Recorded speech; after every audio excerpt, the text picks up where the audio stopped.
dia, Gugu Liberato. Valendo! Então foi do Gugu Liberato que vocês tiraram isso aí? Claro. Toda vez claro, né? Toda vez começa assim, né? Então, eu vou partir aqui do título que eu dei para a apresentação. A gente até conversou um pouquinho no nosso grupo lá sobre o título, porque eu estava tendo um pouco de dificuldade para expressar qual que é a ênfase que eu quero colocar aqui nessa apresentação, né? Então, se não me engano, né, o título mudou algumas vezes, mas eu acho que o título final ficou assim, né? O estudo da Bíblia à luz da filosofia de Olavo de Carvalho e vice-versa. Ou seja, a filosofia de Olavo de Carvalho à luz do estudo da Bíblia. Mas só especificando uma situação aqui. Eu também não quero falar assim do estudo da Bíblia de um modo geral. Eu vou tentar falar mais do estudo da Bíblia que eu faço, tá? Que tem a ver com tradução da Bíblia em língua portuguesa, uma coisa um pouco mais específica, né? Então, eu vou tentar abordar aqui a minha pesquisa, só que isso não quer dizer também que não envolva o estudo da Bíblia de um modo geral. Acho que é possível fazer essa conexão e também generalizar um pouco. A minha ênfase aqui vai ser mostrar o meu estudo e tentar construir alguma conexão com a filosofia do Olavo de Carvalho e vice-versa. Vice-versa também no seguinte sentido, né? Um colega ali do grupo perguntou, né, qual o sentido desse vice-versa. É porque eu também quero pensar de que modo que a filosofia do Olavo de Carvalho se conecta com o próprio texto da Bíblia, né? E algumas passagens ali, eu escolhi até uma passagem simbólica aqui, que simboliza o que eu quero tratar, mas também pensar, será que a filosofia do Olavo de Carvalho entra em contradição com a Bíblia? Acredito que não, né? Vocês, pelo menos, já têm essa percepção. Mas é um problema que alguns podem colocar. Então, quero tentar abordar a coisa por esses dois caminhos, tá? Eu vou partir aqui de uma reflexão que eu extraí da obra do Sertilange. Eu ainda não terminei de ler esse livro, mas é um livro que eu tenho dado muita atenção, já faz aí uns 2 meses que eu estou lendo esse livro. Eu leio muito lentamente ali, quando sobra tempo no meu dia, eu leio ali não sei se é exatamente uma divisão em capítulos, são em subtítulos, assim, né? É um livro dividido em pequenos temas. Então eu leio outro, eu tenho lido muito devagar, mas é um livro que tem feito uma revolução muito grande na minha forma de compreender a vida intelectual. E tem um trecho que eu achei muito simbólico, e eu quero partir desse trecho para pensar na filosofia do Olavo de Carvalho. Tá? Então, nesse trecho, o Sertilange está falando sobre o que é um filósofo, o que faz um filósofo, ou o que faz um intelectual, e ele cita aqui o Henri Bergson. Então, a citação é a seguinte, ó, vou ler aqui um trecho do livro do Sertilange. Todas as produções de um espírito bem constituído deveriam ser apenas desdobramentos de um pensamento único, de um sentido da vida, que procura suas formas e suas utilizações. O Sr. Bergson não o repetiu ainda recentemente? Um filósofo, aí ele está citando o Bergson. Um filósofo digno desse nome, escreve ele, não disse senão uma única coisa. Cavar sempre o mesmo buraco é o melhor meio de descer fundo e de tirar da terra os seus segredos. Então, eu peguei aqui a citação completa, mas eu queria dar ênfase nessa pequena frase do Henri Bergson, que o Sertilange está citando. Né? Um filósofo digno desse nome não disse senão uma única coisa. Eu acho muito interessante pensar a filosofia do Olavo de Carvalho, ou de qualquer outro filósofo assim, porque fica muito claro, vendo as aulas do Olavo de Carvalho, que ele está do começo ao fim dizendo a mesma coisa. Ele vai pegando desdobramentos, ele vai mostrando como que existem repercussões dessa coisa para a política, para a religião, para a literatura. Tanto que, às vezes, o Olavo fala, né? As pessoas acham que eu estou falando de política. Não é exatamente de política, ele tem um fundamento filosófico por trás. Tem um núcleo. Então, existe ali um núcleo. O Olavo de Carvalho ele só fala uma coisa, né? E eu achei muito sensata essa reflexão do Bergson, porque um filósofo ele tem uma ideia, ele tem uma mensagem, uma coisa central. E vamos falar a verdade, o Olavo de Carvalho falou muito, né? Assim, quantas aulas, eu não sei quantas horas que nós já temos gravado ali, é muita coisa. Mas a gente consegue ver que ele está dizendo uma única coisa. Então, a minha ideia aqui de relacionar o estudo que eu faço da Bíblia com a filosofia do Olavo de Carvalho é tentar pensar o que é essa questão central que o Olavo de Carvalho fala. que resume a filosofia dele? Como eu disse para vocês, eu não quero cometer aqui uma injustiça e falar alguma coisa que talvez nas próximas aulas fique mais claro para mim. Mas eu tenho algumas impressões, por isso que eu até conto com vocês, se vocês acharem que não, isso não resume. Mas eu vou dizer, na minha opinião, a única coisa que o Olavo de Carvalho está falando até agora, que é o que faz dele um filósofo, uma mensagem. Tá? Então, na minha concepção, né, qual que é a ideia central? Qual que é o núcleo da filosofia do Olavo de Carvalho? E aquilo que fez de mim um admirador, uma pessoa que se aprofundou na filosofia do Olavo de Carvalho e que viu ali uma espécie de libertação intelectual. Não foi só um conhecimento, mas uma libertação. Principalmente para mim, que já tenho uma trajetória na academia, né? Eu tenho uma formação em história, depois fiz mestrado, fiz doutorado, ou seja, minha cabeça poderia estar toda já formatada. Então, quando eu peguei aquela filosofia, aquilo foi desconstruindo e me ajudando muito, sempre por meio de uma única coisa. Né? Então, o que chamou minha atenção, que para mim é o centro, é que o conhecimento da realidade é possível. O conhecimento da verdade é uma possibilidade. Existe verdade e existem verdades. Como eu disse, é uma libertação, porque a gente vai desde criança aprendendo que não existem verdades, não é verdade? Que não existe verdade, né? A verdade não existe, esse relativismo, isso vai entrando. Depois, quando a gente chega na faculdade, parece que só aprofunda. E daqui a pouco a impressão que dá é que o conhecimento é uma impossibilidade. E que o conhecimento é uma coisa assim que, afinal, não serve para nada. Seria mais para eu conseguir um emprego. É como se fosse uma pirâmide, né? Você vai gerando um emprego para depois formar outras pessoas para procurar outro emprego, que depois procuram outro. E o conhecimento em si é uma coisa assim, uma brincadeira, uma coisa que num mundo completamente relativista não tem muito sentido. Então a filosofia para ele, e a concepção que eu tenho é essa questão da realidade, da verdade, do conhecimento como uma possibilidade. E não só possível, aí que entra uma outra questão que me chamou muito a atenção e eu já clamava por isso, sabe? Antes de conhecer a filosofia do Olavo de Carvalho, eu já pensava, tá faltando isso, e eu vou encontrar isso, que é o fato de que o conhecimento não é um passatempo, não é uma brincadeira, não é uma opção, né? Mas é uma coisa útil, é uma coisa libertadora, é útil assim, não no sentido tão utilitarista, mas que é uma coisa que realmente serve para você, é importante, é vital. Né? O conhecimento é uma coisa que faz do homem mais homem. Né? Não se trata de uma opção, se trata de uma necessidade, de um clamor da sua alma pelo entendimento, pelo conhecimento, pela verdade. Então, assim, quando eu vi que havia um discurso sólido, um discurso embasado, um discurso de alguém que falava com autoridade, dizendo: existe verdade, existe realidade, conhecimento é possível. E ele foi quebrando várias ideias erradas e várias concepções empobrecedoras da ciência. Ele foi quebrando, quebrando e continua e vai mostrando, sabe? E outra coisa, não é o Olavo falando. O Olavo é simplesmente o porta-voz de uma tradição filosófica que a academia ou a tradição não, a pseudo-intelectualidade enterrou.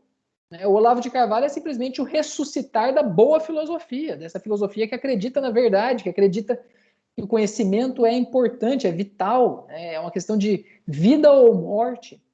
E o próprio Olavo leva isso às últimas consequências da vida eterna. Né? Então é uma coisa assim que está completamente fora do que se diz nas universidades hoje. Né? Em que universidade você vai falar de vida eterna? Né? Talvez você seja expulso. Né? É uma coisa que realmente ficou muito fora. Então, assim, quando eu vi um filósofo falando essas coisas, né, eu falei, pô. E o mais interessante de pensar nisso que eu estou dizendo, o Olavo não é simplesmente uma pessoa, o Olavo. Ele está reproduzindo Sócrates. Ele está reproduzindo ali os escolares, São Tomás de Aquino, sei lá, grandes pensamentos já muito sólidos, já muito tradicionais, já muito verdadeiros que estavam esquecidos, né?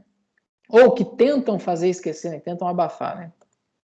Então, para mim, essa ideia é central, a ideia de que o conhecimento da realidade é possível, o conhecimento da verdade é possível, o conhecimento das verdades é possível. E, assim, em relação a essa concepção de ideia central da filosofia do Olavo de Carvalho, tem também alguns desdobramentos. Não chega a ser ainda grandes desdobramentos eu vejo como coisas que ainda estão nesse núcleo central, de que conhecer a realidade é uma possibilidade.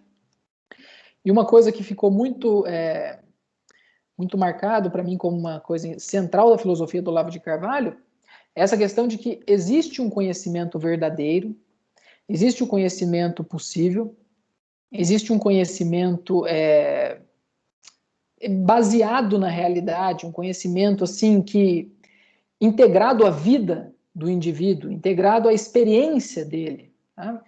E isso em contraposição a um conhecimento falso. Falso em que sentido? Aquele conhecimento que é baseado em palavras vazias, conhecimento baseado em puro raciocínio, em pura lógica. Por exemplo, eu consigo escrever um texto sobre um assunto que eu não conheço e que eu não sei nada a respeito dele.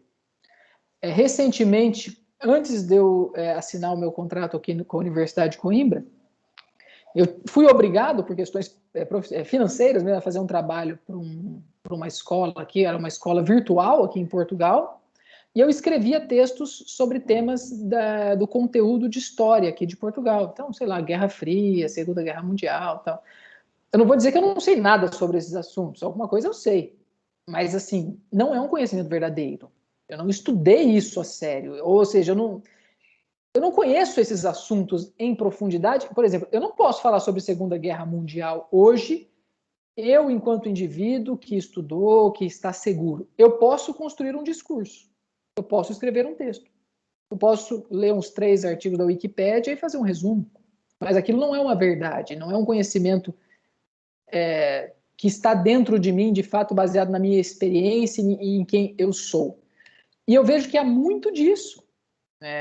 Esse conhecimento que ele é baseado em construções discursivas, mas se você colocar essa pessoa na parede e questioná-la de verdade, e se você tiver a oportunidade de realmente sondar quais são as raízes desse conhecimento, você vai ver que são palavras conectadas em palavras, com um discurso recortado, e não tem raiz, não tem fundamento. Então, um dos desdobramentos que eu vejo da filosofia do Olavo é justamente essa. O conhecimento da realidade é possível, o conhecimento é possível, e esse conhecimento ele é de uma determinada maneira, que ele não é simplesmente um discurso. Ele não é simplesmente lógico. Ele é um conhecimento que ele está antes da lógica. E a lógica pode até ser usada depois como prova, né? O próprio Olavo de Carvalho diz muito sobre isso, que a lógica ela serve muito para você provar alguma coisa. Mas o conhecimento está antes disso. Né? Então, assim, tem esse conhecimento que ele é arraigado à consciência do indivíduo. Tá? E agora, não sei se vocês querem acrescentar alguma coisa sobre isso que eu estou falando, sobre se tem para vocês algum outro ponto que seria central da Essa definição que você encontrou por enquanto, para mim, parece acertadíssima. Acertadíssima. Isso essa aqui assim, o que eu tentei fazer? Como eu tenho ouvido as aulas do Olavo, e por mais que eu não tenha ouvido todas ainda, eu tenho ouvido com muita atenção, e é por isso que eu não ouvi tantas. Eu estou na 122, eu acho, 122, se não me engano, acabei de terminar 121. Mas eu realmente ouço com muita atenção, aquilo é como se eu estivesse ouvindo uma coisa assim, que eu estava procurando por muito tempo. Então eu ouço e eu presto atenção naquilo. Quando eu começo a ouvir e a minha mente não está muito boa, eu simplesmente paro, porque eu não quero perder um único detalhe daquilo que está sendo falado. Então eu tentei costurar, né, de todas essas aulas, desde aquelas primeiras, né? Nas primeiras, o Olavo já estabelece esse fundamento. Ele até coloca um exercício lá para você deitar, né, num lugar, para você ver o mundo, sentir, né, o mundo, as estrelas, você vê que você está na realidade. Né? E vai mostrando também como que são absurdas essas filosofias que negam isso, que relativizam isso, e como são prejudiciais.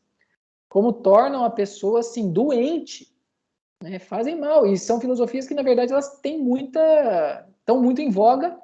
Infelizmente, não é só entre intelectuais, é no mundo, né? Entre todo mundo. Então, assim...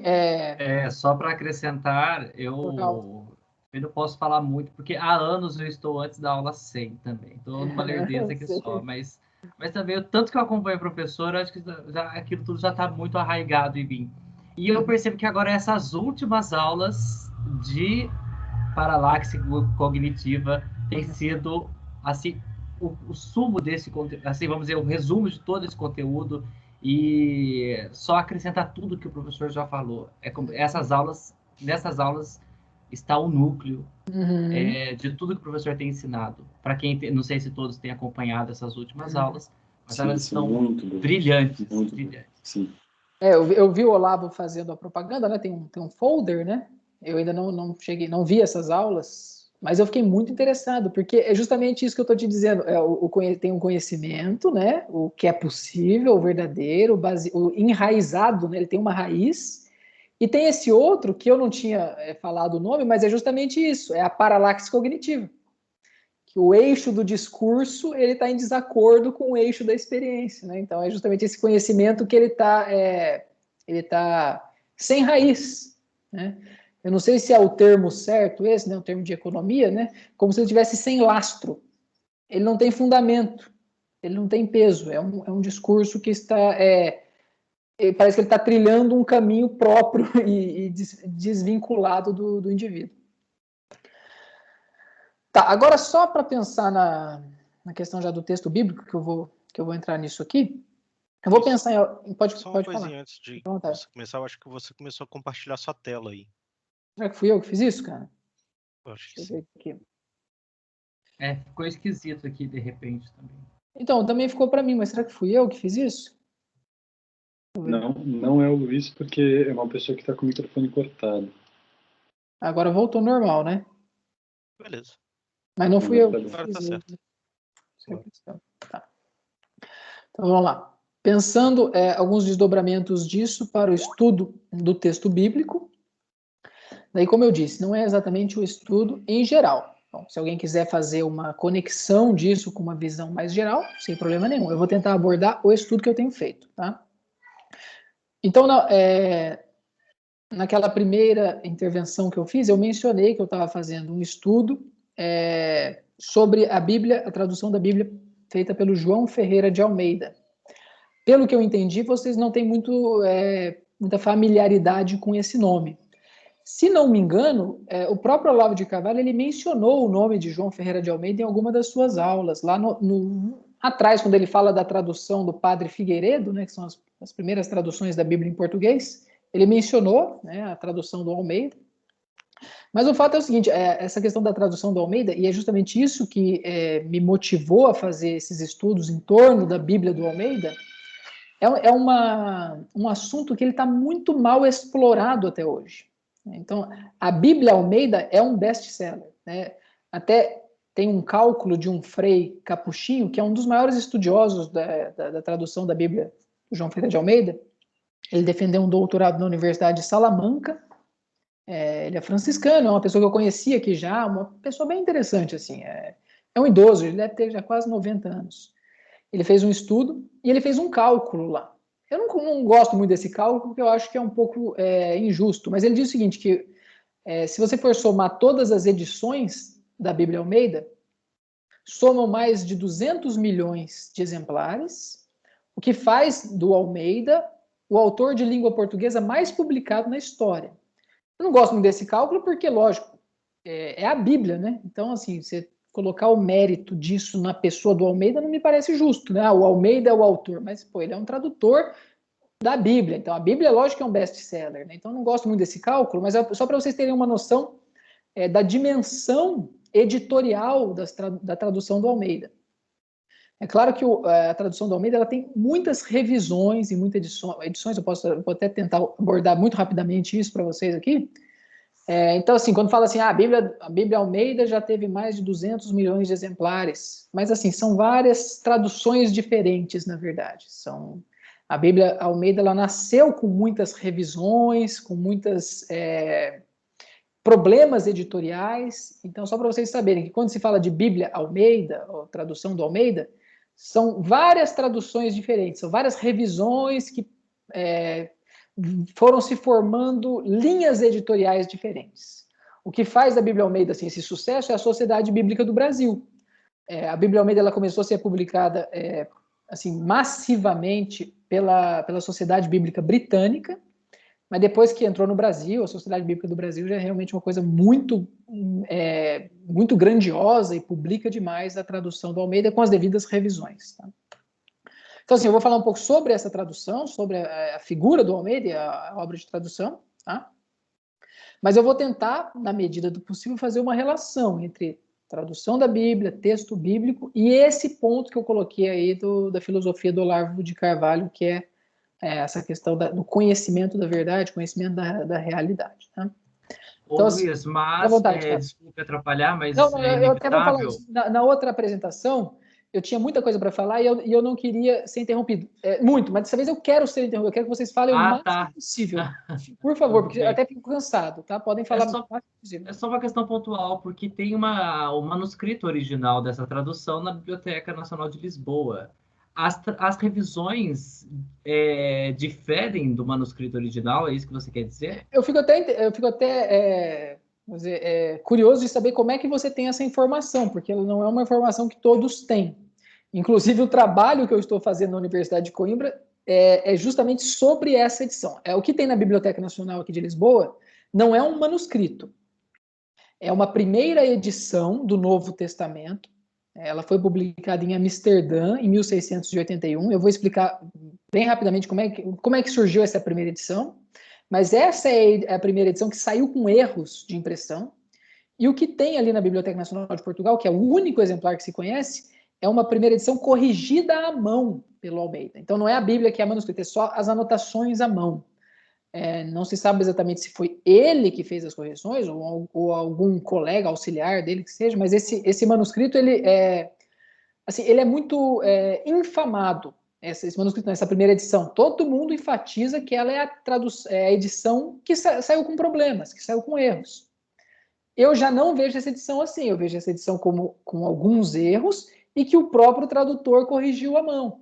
Então é essa edição que é o centro da minha pesquisa atual. Isso em relação ao Novo Testamento. O Antigo Testamento tem uma outra problemática, mas essa edição ela é uma edição valiosa por isso. Essa primeira edição tem vários exemplares, só que em várias bibliotecas pelo mundo. Só que anotada à mão é só essa. Então, mas fico até curioso. Onde você leu? Você leu na Wikipédia? Tem essa informação na Wikipédia ou não? Tem sim.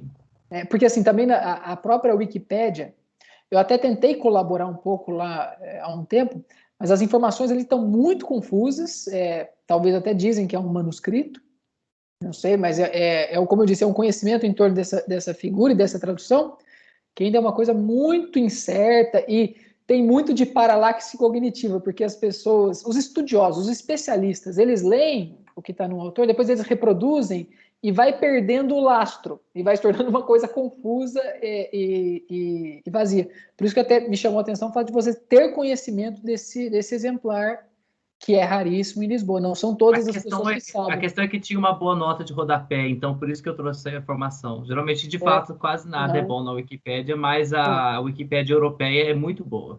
Eu geralmente faço assim.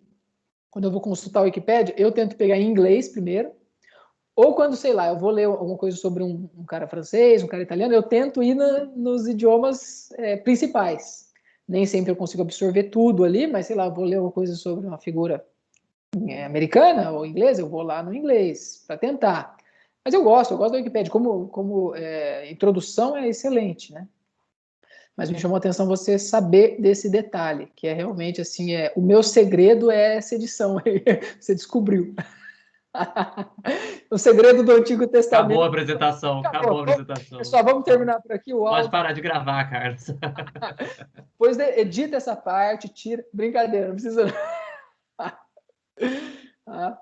Mas então, eu vou falar um pouco sobre esse estudo da Bíblia e também depois, no final, falar sobre um pouco da filosofia do Olavo de Carvalho à luz desse estudo da Bíblia. Tá? Então, a parte 1 aqui é sobre o estudo em si, o estudo que eu estou desenvolvendo. Tá?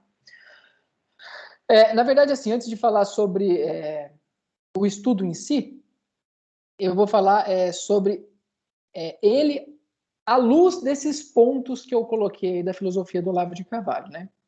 Então, por exemplo, uma coisa que o Olavo de Carvalho enfatiza muito nessa questão do conhecimento, da possibilidade do conhecimento, do que é a filosofia, o Olavo deixa muito claro, e eu acho que foi uma coisa assim revolucionária para mim, que sempre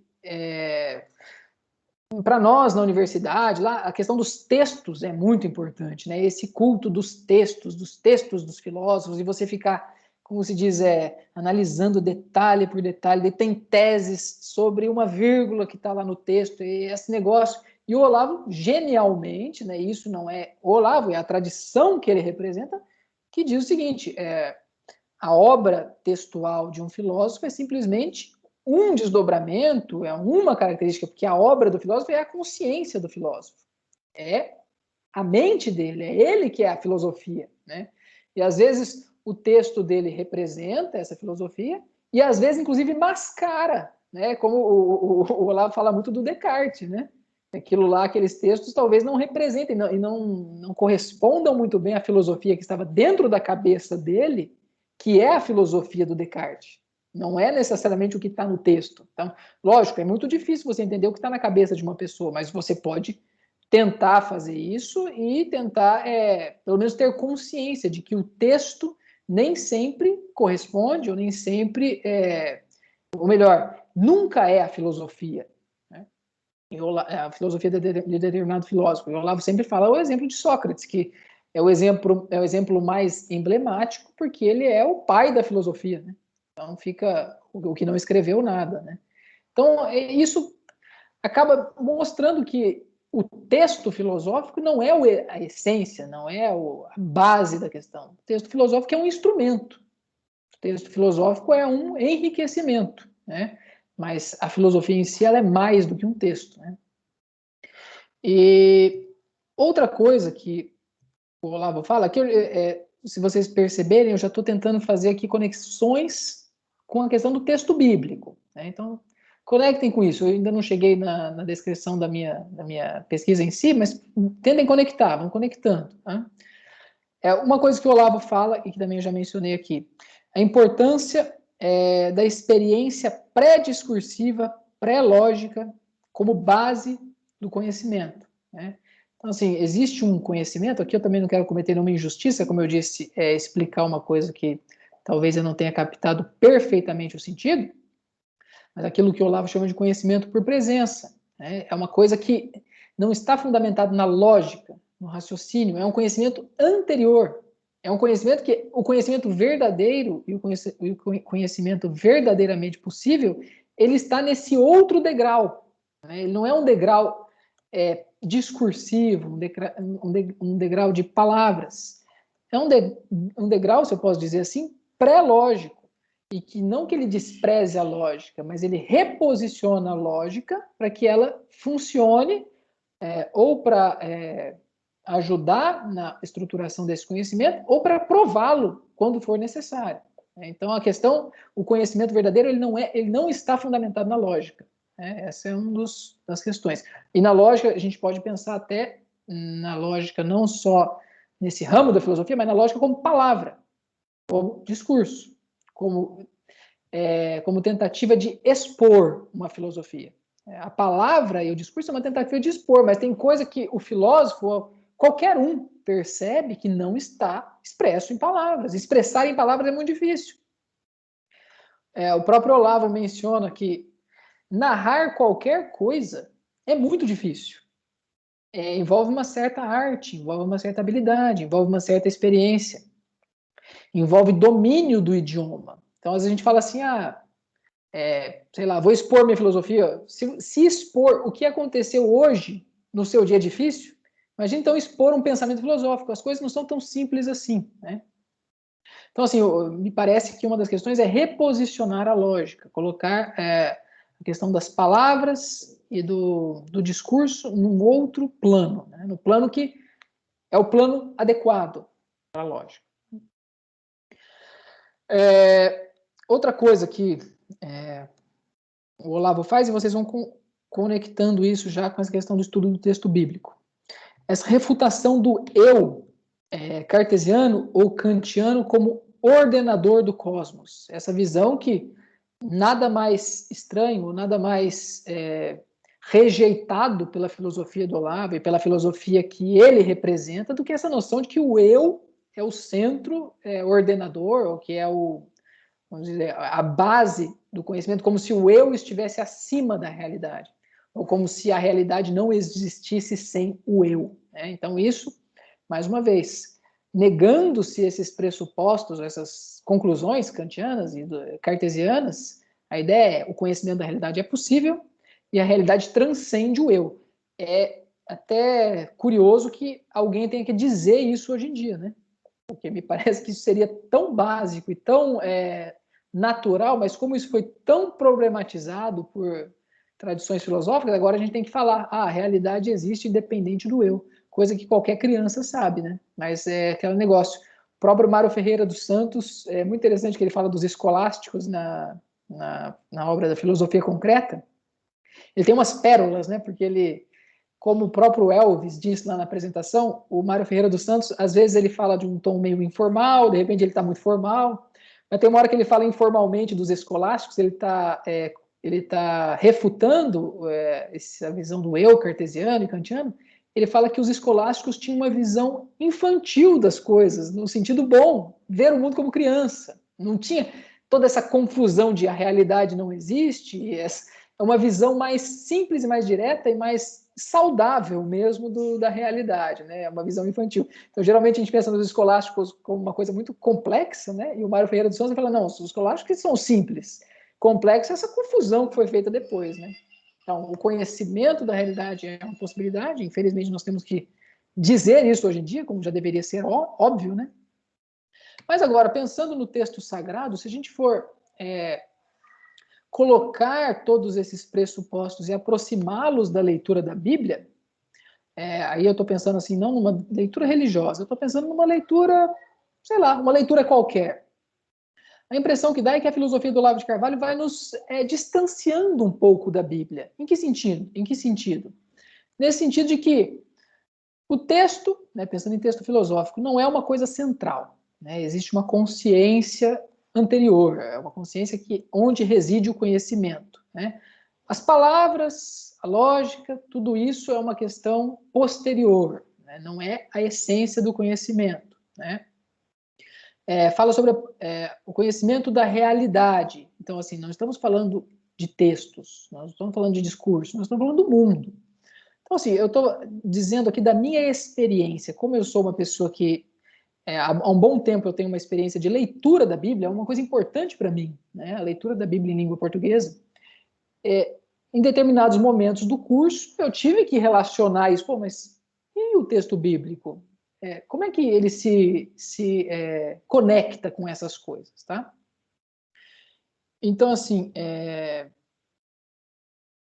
deixa eu só ver aqui uma anotação que eu fiz aqui. Ah, tá. Então, como eu disse para vocês, em relação ao texto sagrado, né?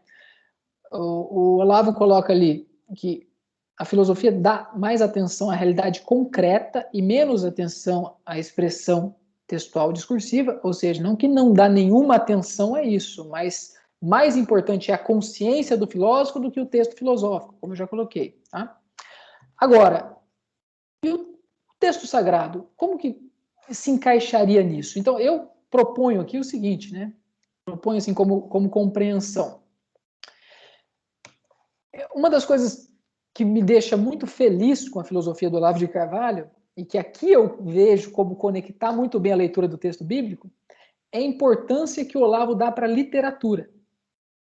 Quando eu comecei a ver que as aulas do Olavo, na verdade, eram, em certa medida, uma aula de literatura, e uma aula de como abordar a literatura, foi ali que eu comecei a ver, bom, essas regras que o Olavo aponta como formas de ler a grande literatura também se aplicam à literatura sagrada.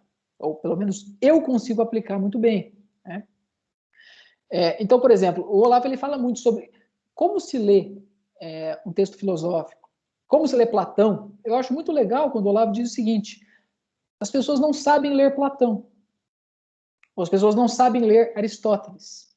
O que ele está querendo dizer? Não se trata do que está escrito, se trata da forma como você se aproxima do texto.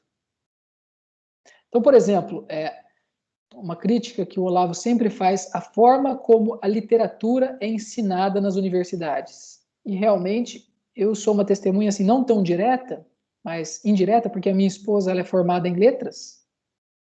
Quando ela começou a fazer o curso de letras, eu pensei, nossa, que legal, ela vai ler todos os clássicos da literatura, né? Ela vai voltar me contando as histórias lá do, sei lá, grandes clássicos da literatura brasileira, ela vai me informar. Ela simplesmente não leu nada. Ficou numa enrolação, numa confusão e numa coisa que torna o texto impossível de ser lido. Desinteressante e difícil, né? Eu tinha até saudade da época que eu tinha aula de literatura na escola com uma professora de idade e ela contava as histórias. E para mim aquilo era, poxa, que interessante, era muito legal. E depois, na faculdade, aquilo morreu. Por quê? Cada linha de um texto literário abre parênteses e problematizações, e não vai a lugar nenhum. Então o Olavo ele sempre fala, você tem que ler a literatura, por exemplo, a poesia, como se você fosse o autor. Você não vai problematizar aquilo de princípio. Você vai ler aquilo, você vai deixar aquilo fluir, você vai deixar aquilo repercutir dentro da sua alma, e você vai viver a experiência daquele poeta, né? Então, quando você vai ler uma poesia, você não vai problematizar a poesia. Se você fizer isso, você vai estragar a poesia. Porque um grande poeta, ele não escreve um poema para ser problematizado, ele escreve um poema para ser lido. E a mesma coisa que ele fala, o Olavo fala da filosofia do Aristóteles, por exemplo. Não se trata de estudar a filosofia do Aristóteles. O Aristóteles não escreveu sobre a filosofia do Aristóteles. O Aristóteles escreveu sobre a realidade. A poesia é uma expressão da experiência do indivíduo e uma tentativa dele de expor em palavras aquilo. Se for pegar uma poesia e ficar complicando aquilo desnecessariamente, ou não desnecessariamente, mas apressadamente, e eu vejo que isso serve muito bem para a leitura do texto sagrado, né? Se você ficar complicando aquilo, se você ficar problematizando cada passagem antes de ler aquilo de uma maneira fluente, simplesmente você matou o texto, né? Luiz, eu queria te fazer uma ponta aqui. Claro, fica à vontade. Que uma ideia que me veio baseada em tudo que você está falando, né? Em relação à ideia da filosofia do professor Olavo, em que, retomando um pouco o que você falou agora há pouco, que nós vamos ler e existe a realidade que pré-existe a nós, ao qual nós estamos inseridos nela, e o dia onde a gente vai morrer e a realidade continuará existindo. Né? Aquilo que é o óbvio que, infelizmente, a gente tem que retomar. De uma maneira análoga, né, e até comparativa, isso representa também os bons conselhos que se tem sobre a leitura orante da Bíblia.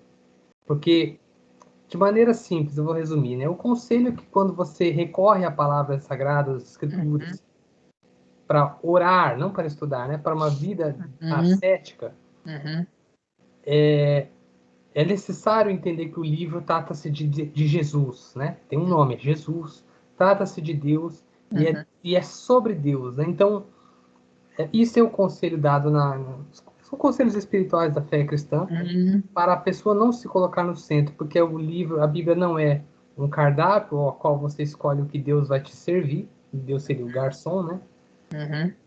Mas é um livro que trata-se de algo, né? Trata de Deus que vem antes de você, e um dia você vai morrer e esse Deus vai permanecer. Então é uma analogia conforme um conselho comum, né, na fé cristã, de tirar de si e recorrer ao livro, tirar você do centro e recorrer à Bíblia para encontrar a Deus, para encontrar Jesus, né? De não se colocar no centro, né? É só isso aí, cara, que eu pensei agora baseado em tudo que você estava falando aí. Perfeito. E eu realmente, já aconteceu comigo, de eu estar assim, desanimado, meio perdido, meio confuso. Pego a Bíblia ali, sem nenhuma dogma religioso, nenhum pensamento, eu tento limpar e leio aquilo em voz alta. E não questiono, não problematizo nada. Eu simplesmente leio aquilo e tento nem aplicar na minha vida, simplesmente como uma poesia mesmo, como se eu estivesse lendo os Lusíadas. Eu declamo aquilo. E eu já vou fazer essa conexão, vou adiantar isso. Se uma tradução não for boa, e boa no sentido de um bom português, eu vou levar isso para vocês daqui a pouco, essa ideia que eu estou querendo trazer. Se o texto está truncado, se o texto está mal traduzido, não estou nem falando da fidelidade aos idiomas originais ou fidelidade a alguma base, estou falando no valor literário. você não consegue fazer isso, porque, por exemplo, eu estou com uma tradução da Bíblia aqui, que eu tenho usado em Portugal aqui, porque eu tenho participado de um processo de revisão. É uma tradução que está mal escrita, cheia de vírgula, onde não tem que ter vírgula, ou sabe quando a vírgula é facultativa e o cara coloca vírgula em todo lugar onde a vírgula é facultativa, então fica cheio de vírgula, o texto está ruim. Então eu vou ler a Bíblia, eu fico pensando em vírgula. Quero pensar em vírgula, eu quero ver o negócio fluir, sabe? Eu ler aquilo. E depois essa questão teológica, isso a gente vê depois. Eu estou pensando na Bíblia como literatura. Então, realmente eu já fiz isso, de ler a Bíblia como se eu estivesse, por exemplo, vários salmos são orações. Às vezes eu não sei o que falar para Deus, né? Tipo, ele sabe tudo, né? Lê um salmo ali que aquela experiência do rei Davi é uma experiência humana e que talvez case muito bem com o que você está vivendo, né? Fala, leia aquilo ali. Então eu faço isso, justamente um tipo de leitura não só literária, mas também leitura de oração, que também não deixa de ser uma literatura. Você está tentando expor, né? Bom, o próprio Olavo, né, fala sobre essa questão do método da confissão. E eu acho genial o que o Olavo fala aqui. O que ele fala no COF é exatamente o que ele fala para Deus. Ele está simplesmente confessando, ele está simplesmente expondo de uma maneira natural, né? Então, o texto, quando a gente vai lendo, ele também tem esse caráter, é uma confissão, é uma expressão. Então, assim, a literatura na filosofia do Olavo de Carvalho tem um papel central. Isso que é interessante. Por mais que tenha toda essa questão de o texto tem uma posição específica. A consciência individual, ela é maior do que o texto, né? A realidade é maior do que o eu. Mas, mesmo assim, a literatura é fundamental. É fundamental porque, não estou nem falando de literatura sagrada, literatura de modo geral. É fundamental porque aquilo é uma confissão de uma situação, uma confissão de uma realidade. E, por mais diferente que aquele autor, aquele poeta seja de mim, nós somos humanos. Nós passamos pela mesma coisa, pela mesma experiência, ou experiências análogas.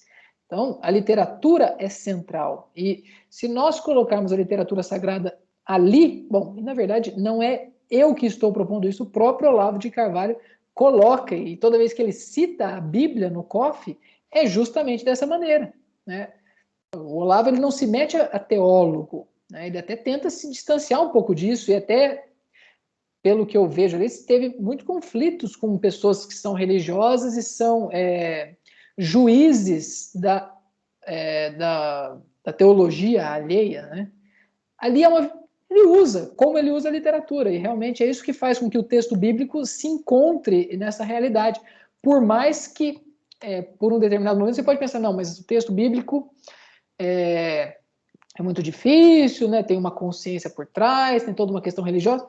Bom, deixa isso de lado por um tempo, que você vai ver que o texto bíblico ele não é tão diferente assim de qualquer outra literatura. Estou falando do texto bíblico em geral, mas eu acho que também a gente tem que separar determinados livros, e cada um tem uma determinada problemática, tá?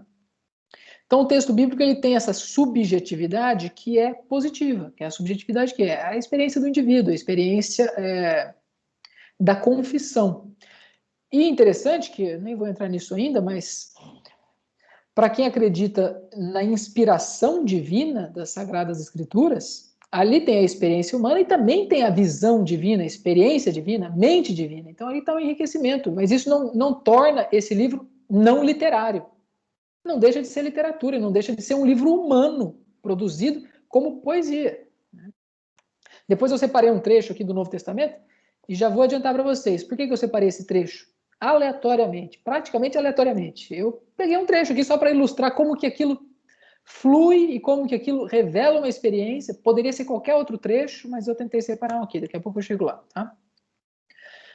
Desculpa, gente, porque eu nem cheguei ainda no tema da minha pesquisa, mas assim, o tema da minha pesquisa eu vou abordar muito rapidamente, porque também é uma coisa que não convém aprofundar muito. Eu acho que a questão central aqui realmente é tentar conectar com a filosofia do Olavo de Carvalho, porque eu acho que acaba sendo mais interessante para todos.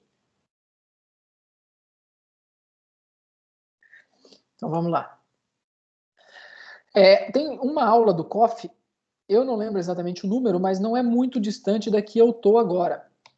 Mas é uma aula que o Olavo de Carvalho ele diz o seguinte: ele fala que os alunos dele estavam mandando muitas perguntas sobre o que ler, ou como ler a literatura, e ele já tinha falado lá no começo, falou, eu vou falar mais uma vez. E ele separa ali uns poemas e ele mostra como que tem que ser lida a literatura. É justamente isso que eu estava falando agora há pouco. É de uma maneira acrítica, é de uma maneira pura, de uma maneira não problematizadora. Se você problematizar, por exemplo, você vai pegar um livro do Essa de Queiroz. Estou citando também um autor aleatório, que é um autor, inclusive, que passou a infância aqui perto de onde eu moro hoje. Eu tenho uma casa ali que é a casa onde ele passou a infância, às vezes eu passo por ali. Ele escreveu romances. Né? Se você for ler, por exemplo, tem uma amiga que fez um estudo sobre Essa de Queiroz, mas estraga o texto se você fizer o estudo na hora errada. Como é bom você ler uma história e entrar naquela história e antes de problematizar o texto, você experimentar aquilo e ver, por mais que seja ficcional, ver a realidade, a experiência humana que está por trás daquilo. Né? Então, assim, eu até já falei isso, mas vou falar de novo. Pensando na importância da literatura para a filosofia de um modo geral, a filosofia, quer dizer, a literatura sagrada, ela também deve ter essas mesmas características, pensando em boa tradução, que é o que eu tenho trabalhado agora, já eu entro nessa questão de o que é uma boa tradução e o que eu estou fazendo em relação a isso, mas a tradução ela tem que ser rica em estilo, rica em vocabulário, ela tem que ser fluente, ela tem que ser feita por pessoas que dominam bem o seu próprio idioma. Geralmente, quando se fala de tradução da Bíblia hoje, as pessoas pensam muito no outro lado, na conexão com os idiomas originais, ou na conexão, sei lá, na facilidade da tradução, né? Que não seja muito difícil, que seja como a gente fala hoje. Mas me parece que o mais importante é a qualidade do português. A qualidade, porque para leitores que valorizam literatura, aquilo tem que ter uma qualidade, porque senão, por exemplo, tem traduções da Bíblia que se eu pegar, eu não consigo ler, porque está mal escrito, está pobre em termos de literatura, em termos de vocabulário. Então, tudo isso é importante e eu parto dessa ideia para fazer a pesquisa que eu estou fazendo agora. Tá? Então, assim, em relação à crítica textual, pensando em literatura e também conectando com literatura sagrada. O trabalho que eu faço hoje, na Bíblia, na tradução portuguesa do João Ferreira de Almeida, não deixa de ser um trabalho de crítica textual. Né? Então, não que isso seja uma coisa proibida, mas isso, se for feito no momento errado, vai impedir a leitura do texto e vai te gerar problemas ao invés de te ajudar. Então, a crítica textual, ela pode ser feita depois. Ela pode te ajudar numa coisa ou outra, mas ela tem que ser feita no momento certo e com as motivações corretas. Tá? Então, o trabalho que eu tenho feito com a tradução do Almeida é justamente isso. Existe uma crítica textual ali? Existe. Mas o mais importante é tentar reconstruir um texto que seja fluente em língua portuguesa. Em relação à tradução do João Ferreira de Almeida, agora eu vou passar a falar mais especificamente sobre isso. A crítica textual ela é especialmente importante porque, como eu disse para vocês, a Bíblia Almeida é uma confusão que vocês não imaginam. Vocês que não têm tanta familiaridade com a Bíblia Almeida, eu não sei se algum de vocês conhece ou já usou essa tradução, já leu alguma coisa nessa tradução. Hoje, no Brasil, tem várias traduções populares do Almeida. Tem lá da Sociedade Bíblica do Brasil, revista e atualizada. Também da Sociedade Bíblica do Brasil, revista e corrigida. Tem da Sociedade Bíblica Trinitariana, a Corrigida e Fiel. Tem de outra editora que é a Almeida Contemporânea, Almeida Século XXI.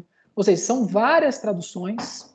E da onde que surge essa multiplicidade de edições? Lá do começo da Bíblia Almeida no século XVII. Tá? Então, assim, daqui a pouco eu vou expor esse problema mais especificamente, mas a Bíblia Almeida, se você não tiver uma crítica textual, não diria antes, mas para ajudar a entender o que é esse texto, fica muito difícil.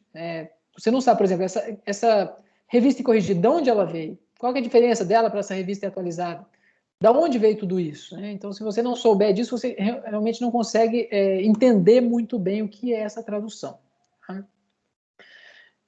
Então, assim, qual que é a primeira edição da Bíblia em língua portuguesa? Então, não estou nem falando, assim, de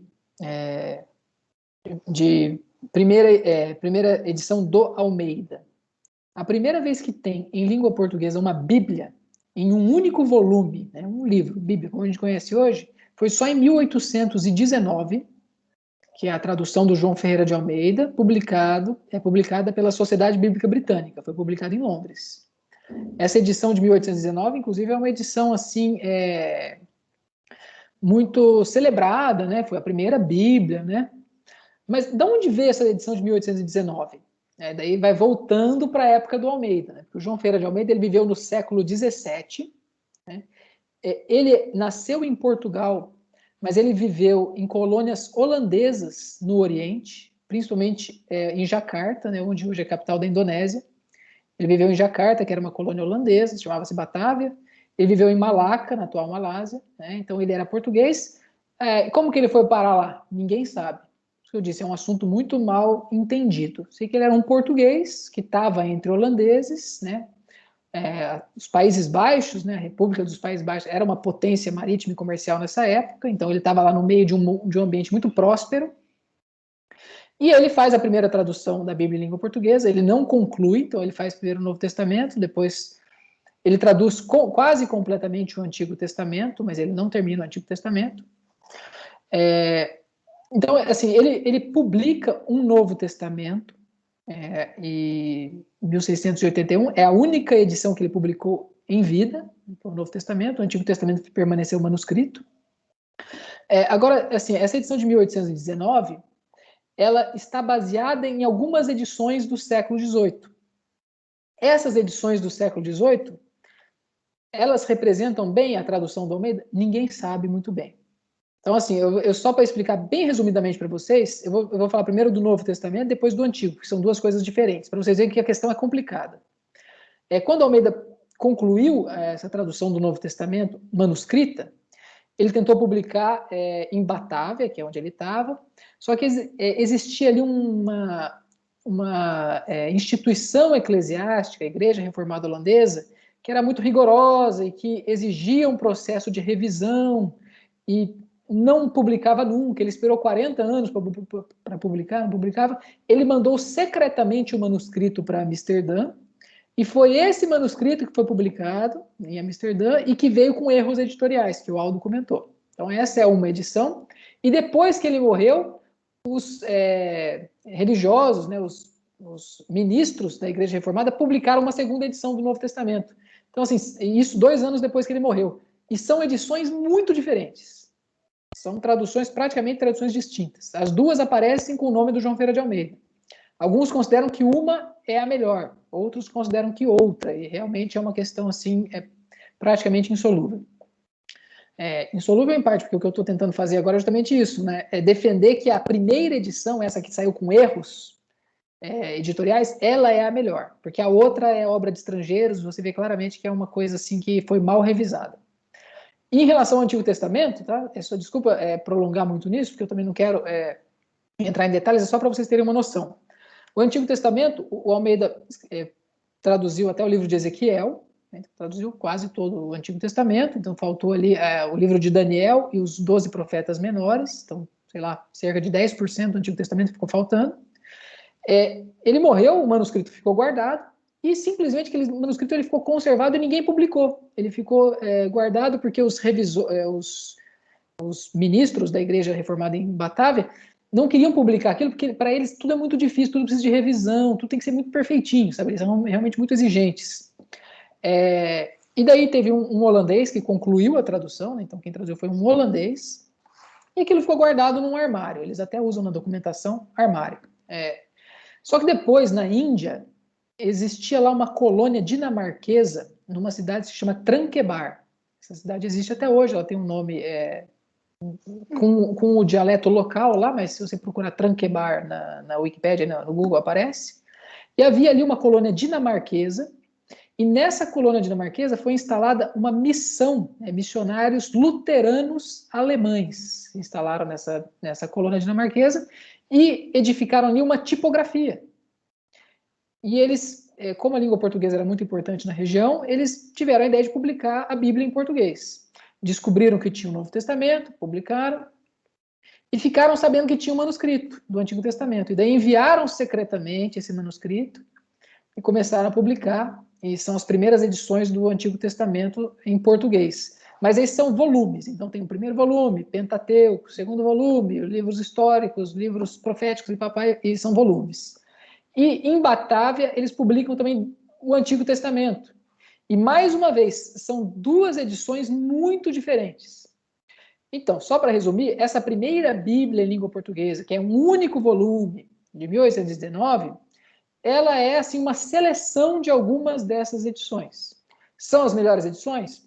Eu acredito que não. É uma questão que está em aberto. Então, a minha pesquisa hoje é justamente essa, é tentar recuperar quais dessas edições antigas da Bíblia Almeida são as melhores e publicá-las novamente com ortografia atualizada. E mais uma coisa, agora só voltando na questão da literatura. A gente vê ali que não se trata de melhor tradução, né, segundo a ótica que eu estou colocando aqui, em termos de fidelidade aos originais, ou em termos de qualidade editorial. O que eu estou procurando aqui são uma tradução que tem um idioma que flui, né, uma coisa bem escrita, uma coisa rica em termos literários. E na verdade, eu falei, ainda nem cheguei na essência da pesquisa que eu estou fazendo. Então, agora só para concluir essa parte, tá, gente? Desculpa ser maçante, porque eu sei que são muitas informações, e eu tenho pesquisado isso já faz um bom tempo, e são muitos detalhes. Mas qual que é a questão central? Eu acho que o Aldo iria até me perguntar isso daqui a pouco. O Almeida, em si, ele traduziu a partir de que idioma? Essa é a minha pergunta que eu tenho tentado desenvolver. Então, assim, para responder isso é muito difícil, porque a tradução dele, ninguém sabe qual edição que é melhor. Então, você vai partir de que edição para responder essa pergunta? Eu tenho uma teoria, né? Eu parto ali de determinadas edições que eu estou entendendo que são as melhores. Então, a minha ideia é justamente essa, é tentar entender. Ele traduziu do castelhano? Dizem muito que ele traduziu do holandês.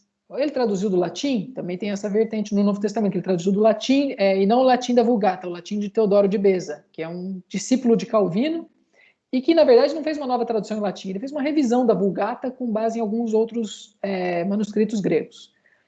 Então, até hoje, a Bíblia Almeida ela tem essa valor editorial, são tantas edições, e se você for pesquisar, ninguém sabe se ela foi baseada no grego, no hebraico, no latim, no holandês. Então, eu estou tentando esclarecer isso para o Novo Testamento e para o Antigo Testamento, e para esclarecer isso, eu também estou tentando resgatar essas edições antigas, que são edições da Bíblia muito boas, muito boas. Essas de Tranquebar, que eu falei para vocês, elas jamais foram reeditadas. Elas morreram ali no século XVIII e ficou por isso mesmo. Pessoal, eu tenho até mais algumas coisas para falar aqui, porque agora eu iria partir para o outro lado, que seria o estudo da filosofia do Olavo de Carvalho à luz desses textos bíblicos em português. Mas se vocês tiverem alguma questão sobre isso tudo que eu falei, eu acho que eu prefiro até que vocês falem agora, se tiverem, por acaso. Por mim, pode mandar bala. A minha questão é sobre o cânon, se ele traduziu o cânon católico, ou ele aboliu algum livro, vamos dizer assim, ou melhor, se há entre as traduções existentes, né, vamos dizer assim, esses blocos de tradução, esses que a Igreja Protestante exclui do cânon deles. Então, uma questão semelhante, porque, pelo que eu tinha visto, Almeida, a Bíblia seria uma versão evangélica, né, protestante. É isso mesmo, é assim, ó. O Almeida, ele teve que se basear na Bíblia holandesa. Eu não estou nem falando do texto, eu estou falando da estrutura. Então você vê que a divisão de versículos, porque isso varia um pouco de uma Bíblia para outra, né? A Vulgata muda um pouco. Então ele segue a estrutura exatamente a Bíblia holandesa. Inclusive, esteticamente, as primeiras edições da Bíblia dele são idênticas. Inclusive, os resumos dos capítulos segundo a Bíblia holandesa. Então, ele segue a Bíblia holandesa. E a Bíblia holandesa contém os livros deuterocanônicos, mas contém como apêndice. Então, era tradição ainda no século XVI, XVII, as Bíblias protestantes publicarem esses deuterocanônicos, mas como apêndice. O João Ferreira de Almeida, como ele morreu antes de concluir o Antigo Testamento, a gente não sabe se ele traduziria os deuterocanônicos ou não. Eu acredito que sim, porque ele teria que se adequar à Bíblia holandesa, porque ele, já respondendo a outra pergunta, ele é vinculado à Igreja Reformada Holandesa, que é uma igreja calvinista, né? Ele veio do catolicismo romano, mas ainda quando era jovem, 14, 15 anos de idade, então ele é um calvinista. E aí, já entrando num outro ponto que é importante para responder isso também, ele também produziu alguns escritos teológicos. No meu doutorado, a minha pesquisa esteve centralizada nos escritos teológicos do João Ferreira de Almeida, então eu nem entrei na questão da tradução em si.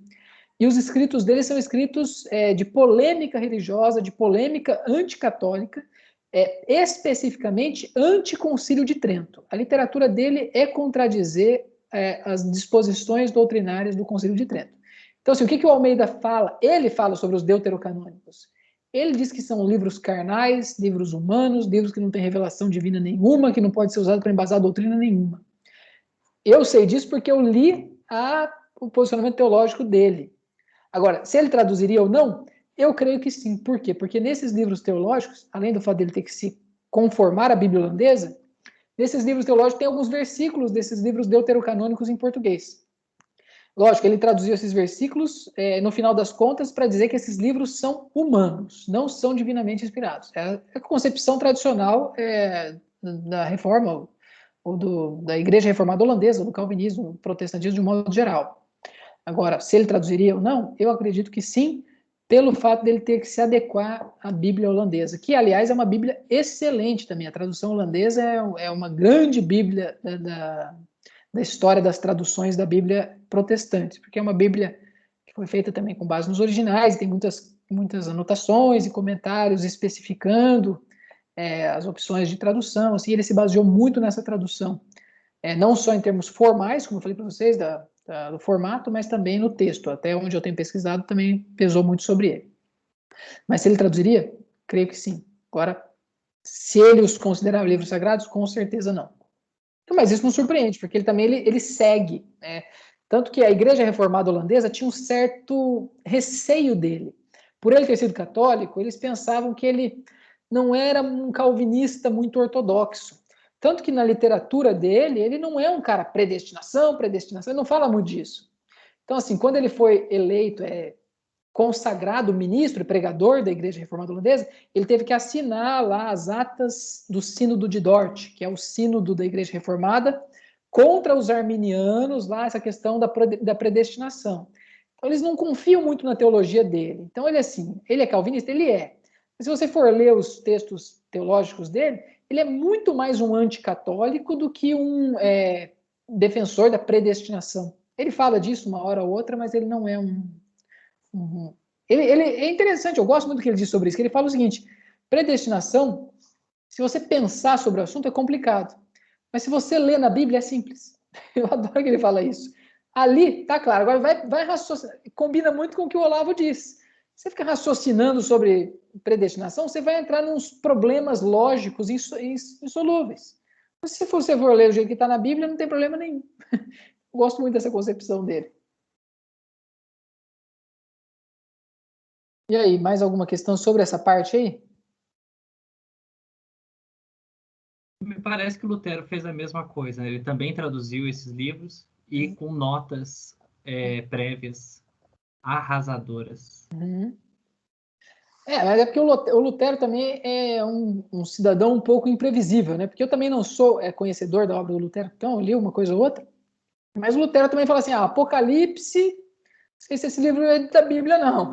Essa epístola de Tiago aqui, não sei não. Então, como ele está no começo da Reforma Protestante, ele ainda está questionando tudo. Hoje em dia, nenhum evangélico questiona o cânon do Apocalipse. Se bem que, se você for resgatar o cristianismo primitivo, o livro do Apocalipse ele foi muito questionado, né? E acabou entrando no cânon, assim, posteriormente. Acho que se você for ler a história eclesiástica do Eusébio de Cesareia, eu acho que até ali ainda havia certa ressalva em relação ao Apocalipse. O Lutero, na verdade, ele está seguindo essa tradição também que questiona a canonicidade de livros que já são muito aceitos, né? o Lutero ele não chega a questionar a canonicidade da Epístola de Tiago, por exemplo. Mas o que o Lutero faz é o seguinte, e é uma coisa que não é muito comum, mas ele hierarquiza os livros do Novo Testamento. Ele fala assim, o Novo Testamento é Romanos e João. O resto está em segundo plano. Ele tem essa concepção. Por isso que ele fala em último é Apocalipse e Tiago. Essa epístola aqui não tem valor, tem um valor pequeno. Então é isso que ele faz. Em relação aos deuterocanônicos, até onde eu sei, ele deve ter feito isso, deve ter traduzido e deve ter exposto o que a história do cristianismo disse a respeito do século desses livros. Eles foram questionados, determinada tradição coloca no cânon, outra tradição não coloca, e fica uma coisa que é questionável ainda hoje. Mas que os protestantes primeiros traduziam esses livros já era uma regra. Os livros deuterocanônicos eles passaram a deixar de ser publicados nas Bíblias protestantes, se não me engano, com a atividade das sociedades bíblicas. Porque as sociedades bíblicas elas têm muito essa ideia de Bíblias sem notas e Bíblias o mais simples, menores possíveis, uma coisa que seja muito mais fácil de comercializar. Para eles não faz muito sentido você publicar um livro que é questionável. Vai confundir, eles têm uma visão muito pragmática, então eles tiram. Acho que então, esse negócio de não colocar os deuterocanônicos tem muito a ver com a atividade das sociedades bíblicas, eu acho, de realmente tirar. A própria Sociedade Bíblica Britânica, quando começou a publicar a tradução do Almeida, publicava também a do Figueiredo, mas daí sem os deuterocanônicos, o que dava muito problema, né? Porque tirou livros que o Figueiredo, o padre Figueiredo, que foi o segundo a traduzir a Bíblia em português, considerou como parte do cânon, né? Segundo a Igreja Católica e o Concílio de Trento. Tá bom, Pedro, podemos concluir, gente? Porque eu também não quero cansar vocês muito. Claro, meu cara.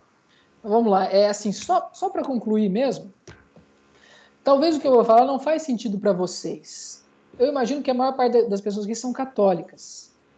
E não sei se existe isso na Igreja Católica. Na Igreja Evangélica existe uma certa repulsa ao conhecimento, à filosofia, aos estudos.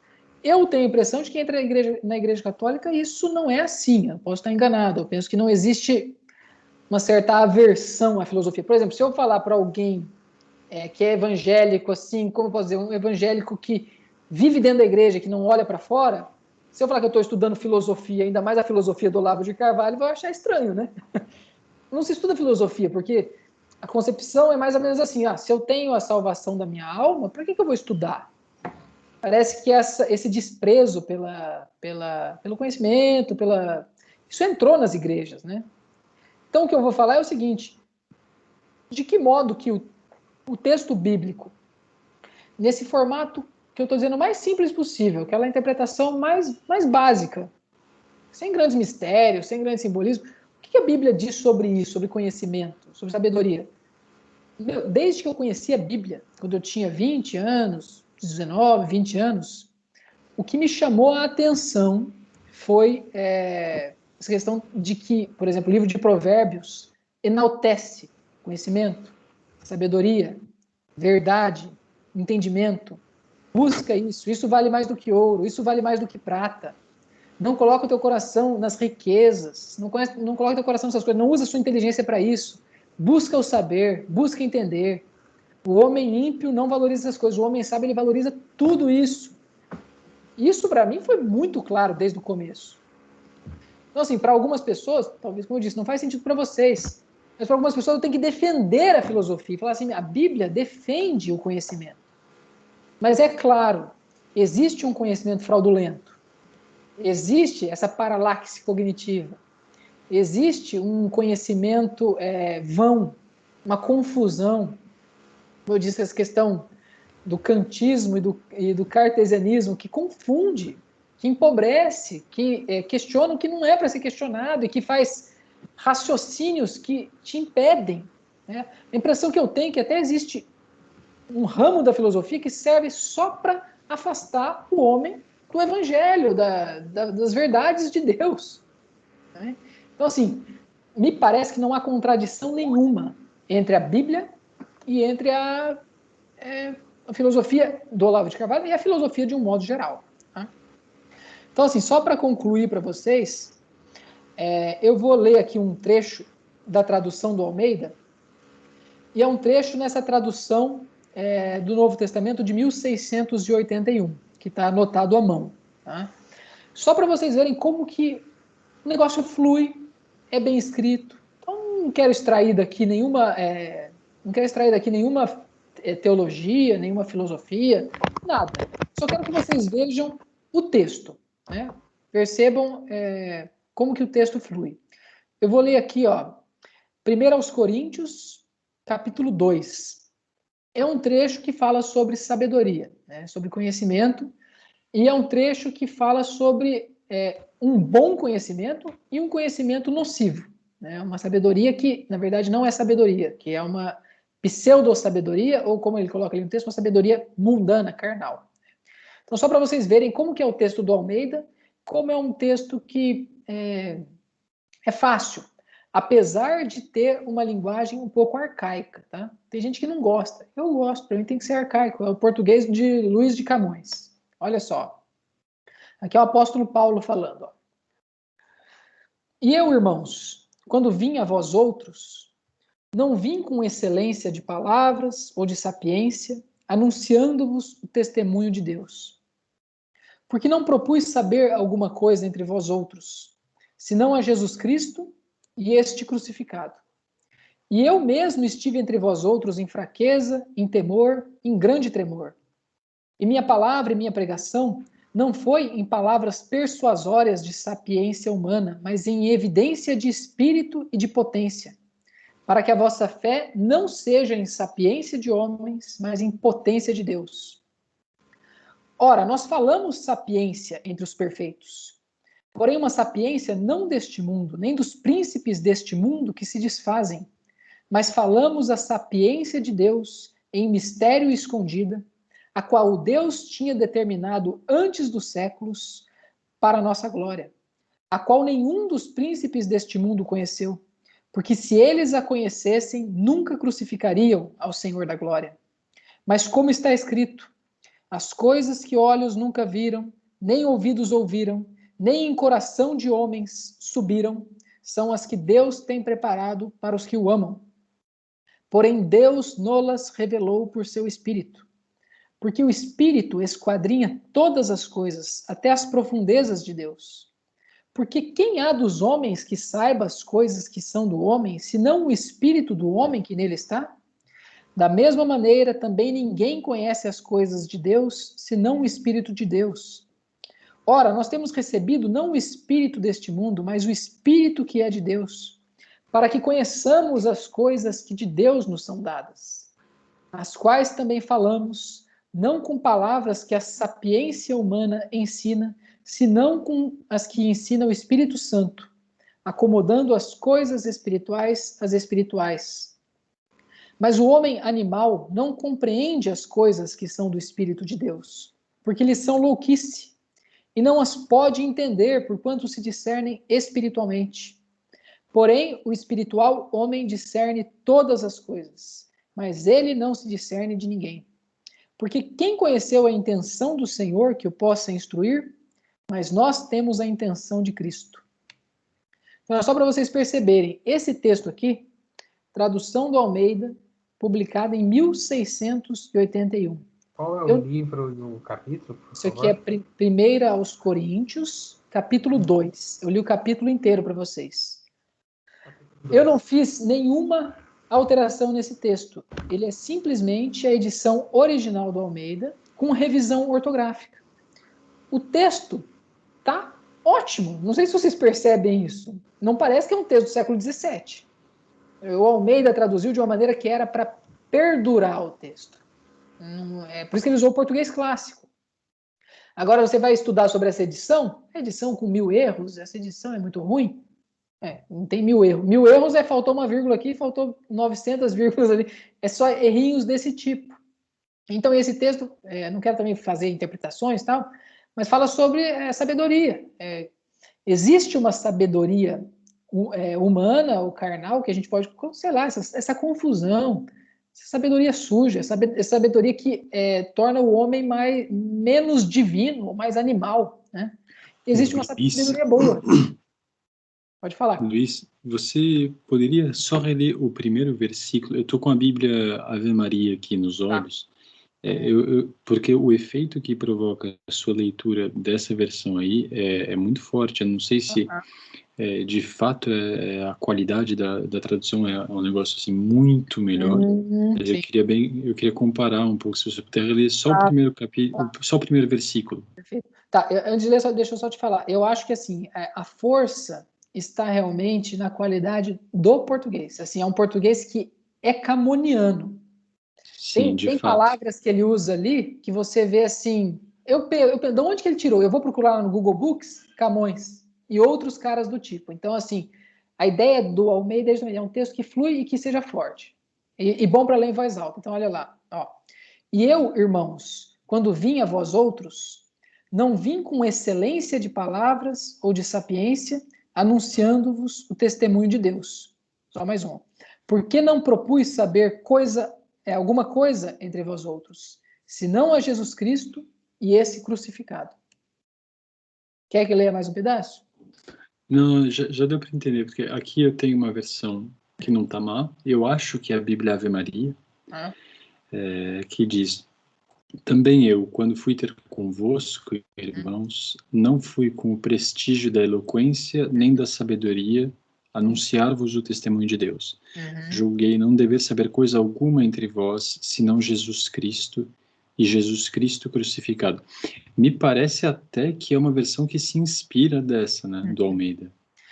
Pode ser, cara, porque assim, ó, eu vou até adiantar essa questão para vocês. Em outubro, eu vou participar de um evento aqui em Portugal, que pediram para eu falar um pouco sobre a relação dessa tradução do Almeida com a Bíblia Figueiredo. A Bíblia Figueiredo é um clássico da literatura portuguesa religiosa. O próprio Olavo de Carvalho já falou dela assim como uma das melhores em língua portuguesa. Ela é baseada na Vulgata. Eu não tenho muita familiaridade com a Bíblia Figueiredo. Só que a Bíblia Figueiredo influenciou muitas outras traduções, talvez até essa aí que você está falando.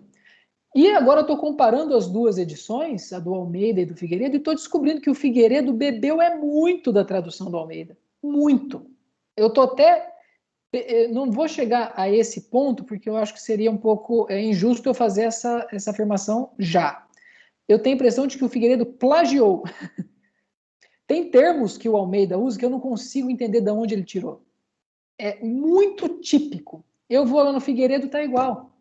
E eu comparo com a Vulgata, que é a suposta base do Figueiredo, e não está lá. E o Figueiredo cita a Bíblia do Almeida muitas vezes. Né? Ele cita, ele fala assim, o Almeida traduz assim. Mas a impressão que eu tenho é que ele não simplesmente consultou. Ele realmente usou extensivamente a Bíblia do Almeida por causa do valor literário. Eu vou até falar um cara para vocês aqui. Ele se chama Antônio Ribeiro dos Santos. Ele foi o primeiro diretor da Biblioteca Pública da Corte, que se tornou a Biblioteca Nacional de Portugal. Então, uma pessoa famosa aqui, conhecida, tem nomes de rua, né? Antônio Ribeiro dos Santos. Ele foi o primeiro português a estudar minuciosamente a tradução do Almeida. Você não imagina, o elogio, o louvor que ele faz do texto do Almeida é uma coisa assim que é o melhor estudo até hoje, é um estudo do século XIX, mas ele fez um estudo assim, e é muito legal que ele fala assim, o Almeida foi um criminoso, foi um apóstata, mas é preciso separar o homem da obra. A obra dele a gente tem que louvar pela qualidade. O homem era um criminoso. Então eu acho muito legal ele, como católico, dizer isso, né? Porque ele conseguiu separar, ele é católico, para ele o Almeida era um herege, um apóstata, né, como ele disse. Mas o texto... Então, e o que eu tenho feito agora é o seguinte, eu estou digitando a Bíblia inteirinha, atualizando a ortografia e fazendo comentários sobre de onde o Almeida tirou essa ou aquela expressão, se da Bíblia holandesa, se da Vulgata, se do francês, se do holandês, etc. E estou digitando, está demorando, eu tenho aí uns 5 anos para terminar. Eu já estou na metade do Novo Testamento. E a única coisa que eu faço é atualizar a ortografia. Eu mudei uma coisinha ou outra, eu tento mudar o mínimo possível. Porque eu quero realmente mostrar que a tradução do Almeida, ela é excelente, ela não precisa de revisão. As revisões acabaram deturpando o que já estava bom. Então, é uma tradução que eu recomendo. Mas essa tradução que eu estou lendo para vocês, ela não tem publicada. Você tem revisões dessa tradução que são até parecidas, mas essa aqui tem alguns detalhes, algumas palavrinhas, sabe? É bem português, assim. Ele usa uns termos que foi muito feliz dele usar termos muito portugueses mesmo.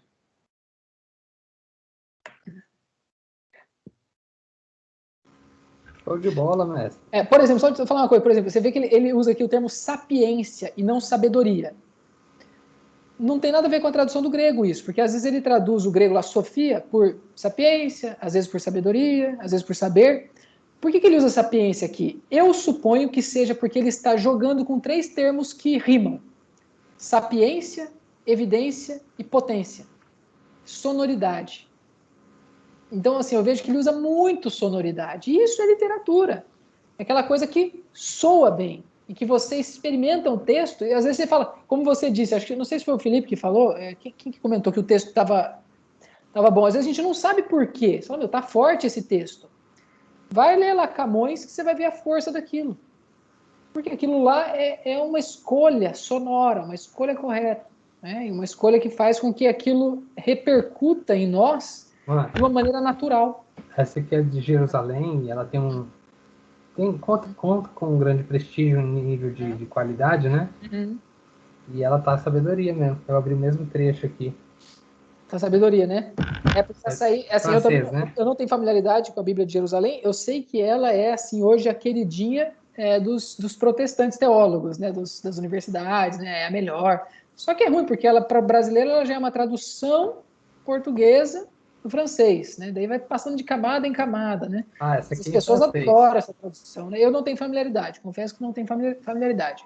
Mas assim, a fama que ela tem, a Bíblia de Jerusalém, essa é a mais fiel ao grego e ao hebraico. Eu já acho que, igual a do Almeida, não tem. Não que isso seja tudo. É importante manter o texto fluente. Mas o Almeida, ele realmente, às vezes, ele sacrifica o texto. Tem hora que ele fala de um jeito, falando, por que tá assim? Você vai lá no grego e realmente tá bem fiel. Ele, às vezes, não segue literalmente o grego. Muitas vezes. Muitas vezes, por quê? Porque a preocupação dele é com o idioma português. Não que ele traia, mas a preocupação dele central, e isso pouca gente sabe, é com a clareza do idioma e com a beleza. Claro, rapaz, é um português do século XVI, né? 17? 17, Então, como diz façam tudo, invadam Lisboa, mas não sacrifiquem minha língua, o Fernando Pessoa, né? É verdade. É o pessoal que quer arregaçar com a nossa língua. E esse trabalho tem também uma missão meio, assim, não sei se seria cultural, o termo certo, civilizadora, porque, assim, eu vou falar para você, eu nem entro nesses debates sobre o que estão fazendo com a nossa língua. Eu acho que é indigno debater o assunto. Vamos prosseguir o nosso trabalho, vamos continuar lendo os clássicos da literatura e vamos continuar baseando o nosso discurso no que tem valor. Deixa o pessoal falar o que quiser aí, porque esse pessoal aí vai desaparecer dentro em breve. Amém. Isso, não. Amém. Amém. É verdade. Pessoal, só para concluir aqui, ó, eu fiz mais 2 anotações aqui sobre a filosofia do Olavo. Para mim, o que significou e como casa com o que eu entendo na Bíblia? A filosofia como retorno à sanidade, retorno à simplicidade, apego à realidade, e não como coisa, assim, o estudo da filosofia não vejo como uma necessidade, assim, você não precisa disso necessariamente. Sei lá, tem gente que talvez morra sem isso. Não é assim, como que eu posso dizer? Eu não quero também entrar em contradição aqui, o que eu quero dizer assim, talvez não sejam todos que tenham tanta propensão para se aprofundar nisso. Só que ser um ser humano digno é para todos. Estar apegado à realidade é para todos. Ter amor pela verdade, ter essa simplicidade é para todo mundo. Então, se a filosofia ajudar a isso, e para mim ajuda muito, então a filosofia não pode ser desprezada. A filosofia que serve para confundir, para minar a sua segurança, a sua experiência de estar no mundo, isso é chamado de filosofia, mas isso não é filosofia, não. Isso aí é um discurso vazio e é uma falsa ciência, um falso conhecimento e uma paralaxe cognitiva, vamos colocar assim. Mas é isso, pessoal. Eu concluí. Eu não sei se vocês têm mais alguma questão. Desculpa pelos detalhes aí da Bíblia Almeida, porque, assim, tem muita coisa a ser descoberta sobre o assunto. Muita coisa mesmo. E eu só dei uma pincelada aqui para não tomar muito tempo de vocês. Interessantíssimo isso. Muita coisa mesmo. Interessantíssimo. Todo aspecto histórico. E o Aldo saiu aí, mas ele falou de manuscrito, né? Ele falou de manuscrito. Eu tive a felicidade de descobrir um manuscrito do Novo Testamento do Almeida. Estava desaparecido, nunca tinha sido identificado nenhum manuscrito. E eu encontrei um manuscrito da juventude dele. Ele começou a traduzir o Novo Testamento com 14 anos de idade. Então, eu descobri um manuscrito aí, sei lá, devia ter uns 20 anos. Então, é um manuscrito, é o comecinho. E eu uso muito esse manuscrito no meu trabalho aqui. E esse é o único manuscrito até hoje identificado. Eu estou com uns outros aí no meu radar, porque eu tenho pesquisado catálogos de bibliotecas e eu acho que daqui a pouco vai aparecer uma coisa do Antigo Testamento também. Mas manuscrito, por enquanto, é só esse. Muito bem. Beleza? Isso aí, pessoal. Muito bom, Luiz. Muitíssimo obrigado. Eu que agradeço. Eu fico sempre à disposição e eu quero continuar desenvolvendo meus estudos, minhas coisas, para ter mais assuntos para tratar com vocês sempre. Agora eu estou lendo o Mário Ferreira dos Santos. Quem sabe daqui uns 2 anos eu não esteja mais dominando o assunto. Eita! Boa sorte. Tá demais.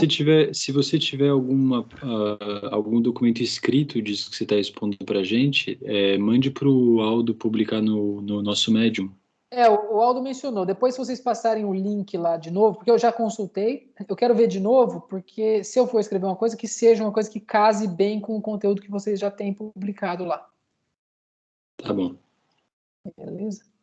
Valeu, Luiz. Muito obrigado. Pessoal, deixa eu abraço aí, Eduardo. Uma coisa Carlos. só para vocês. Deixa eu só falar mais uma coisa para vocês. Eu estou muito feliz de participar desse grupo. Vocês não sabem. Eu me sinto, assim, uma pessoa importante. Tá bom? Eu fico feliz demais. Eu lamento não poder ter ido pessoalmente lá no encontro, mas vocês são pessoas que eu gosto. Eu gosto de ver o que vocês conversam, eu gosto de vocês. São pessoas boas, tá bom? Valeu. Nos falamos Um abração, aí. Pessoal. Boa semana para vocês e muitíssimo obrigado uma vez mais, Luiz. Valeu. Um abraço para vocês, estou à disposição. Falou. Obrigado, Luiz. Abraço. Valeu.